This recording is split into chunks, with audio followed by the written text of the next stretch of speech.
Eto na nga mga chong, marami tayong PBA updates. Barangay Ginebra, may pag-asa pa para sa twice to beat advantage. Tony Bishop na ibabalik na ang kumpiyansa, naglaro kahit may injury. Ito nga ang si Tony Bishop mga chong, ang pinakasinisisi ng ilang Barangay Ginebra fans nitong mga nakalipas nilang laro kung bakit hindi maganda ang kanilang performance. Kesyo hindi raw bagay sa sistema ni Coach Tim at hindi kayang i-take over ang laro. Pero sa naging laro nga ng Ginebra kagabi kontra Northport Batampier ay maganda nga yung naipakita nitong si Tony Bishop kung saan ay nakapagtala nga ito ng double-double performance no 26 points at 16 rebounds. Sa kabila yan nang may iniinda pa itong injury.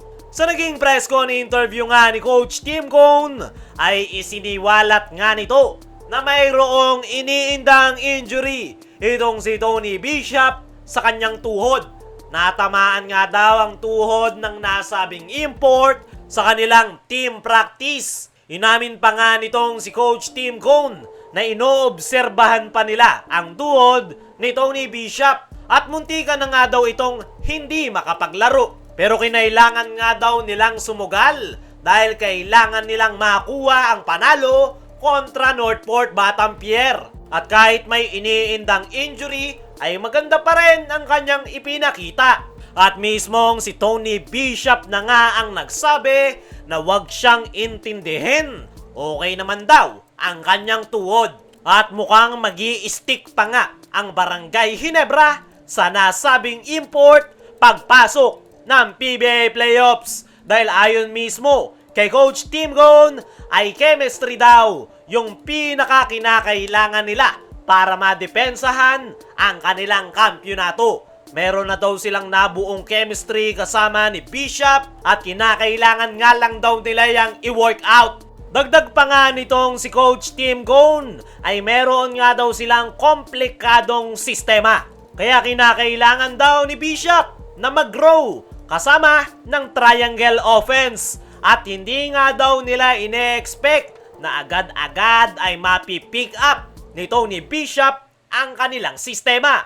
At noong tanungin naman nitong si Tony Bishop kung kamusta ang kanyang pag-a-adjust sa triangle offense ni Coach Tim Cone ay ang sagot nga nito ay malapit na siya. Malapit na nga daw tuluyang makuha ni Tony Bishop ang triangle offense ni Coach Tim Cone. Ginatungan nga yan ni Coach Tim na grabe nga daw yung sipag nitong si Tony Bishop para mag-blend sa kanilang sistema. At kita naman daw na nagiging better at better si Tony Bishop. Resibo na lang ang kanyang performance kontra Northport Batampier. At saktong-sakto nga lang daw yan para kay Coach Tim Cone dahil papasok na sila sa quarter finals. At yan nga daw yung kanilang magiging real advantage sa isang kupunan dahil meron silang continuity sa kanilang lineup kasama ni Bishop. Para sa akin mga chong ay agree ako kay Coach Tim Cone dahil paunti-unti ay gumaganda yung kanyang performance.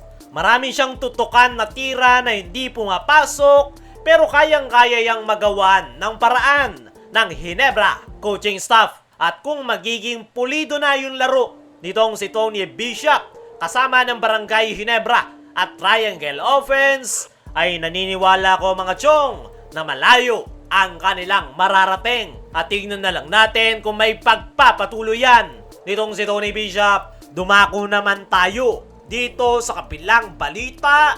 Barangay Ginebra may pag-asa pa para sa twice to beat advantage.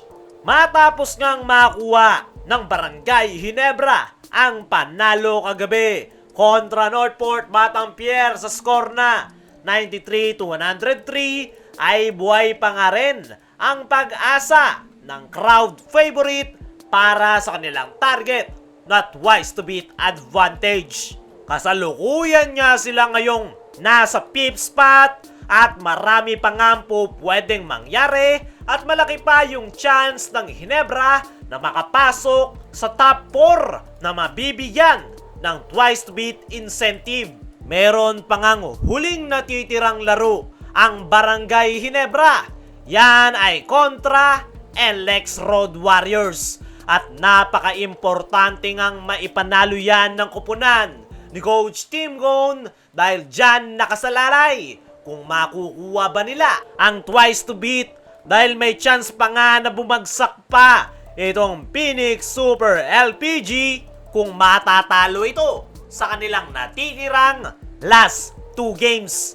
Hindi nga basta-basta ang makakatapat ng Phoenix Super LPG na Meralco Bolts at TNT Tropang Giga. Kung matatalo ang Phoenix sa kanilang last 2 games, ay Ginebra ang papasok sa top 4 na makakakuha ng twice to beat advantage. Pero ayon nga mismo, dito kay Coach Tim Gon ay gustong-gusto nilang makuha ang twice to beat advantage. Pero wala nga daw silang control sa mangyayari. Ang dapat lang nilang pagfokusan ay kung ano yung kaya nilang i-control, which is kuhanin ang panalo. At kung makukuha daw nila ang panalo, ay kailangan pa nilang mag-antay kung ano ang magiging resulta ng laro ng Phoenix Super LPG.